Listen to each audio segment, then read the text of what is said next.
खूप पूर्वीची गोष्ट आहे. एका भयावह जंगलात एक क्रूर राक्षस राहत होता. तो रोज निरपराध प्राण्यांचा बळी देत असे आणि अत्याचार करत असे. हे सर्व भगवान शंकर शांतपणे पाहत होते.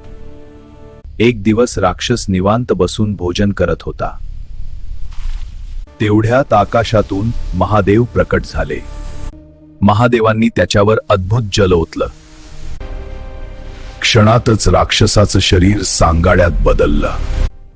या सांगाड्यावर कोणी पाणी ओतलं तर शरीर पुन्हा तयार होईल. काही दिवस शांततेत निघून गेले. अचानक त्या सांगाड्यातून भयंकर आवाज येऊ लागला. जंगलात एक माकड पाणी भरत होतं. आवाज ऐकून माकड घाबरलं.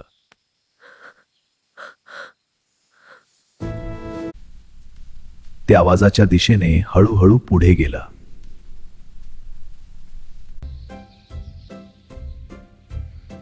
आणि चुकून पाणी सांगाड्यावर पडलं. क्षणातच राक्षस पुन्हा जिवंत झाला.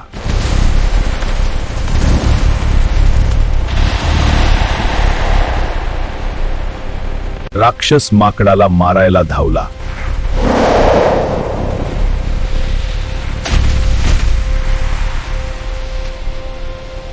तेवढ्यात भगवान शंकर पुन्हा प्रकट झाले.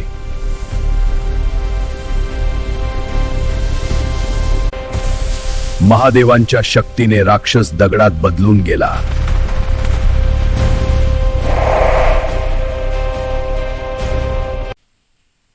जंगल पुन्हा शांत झालं.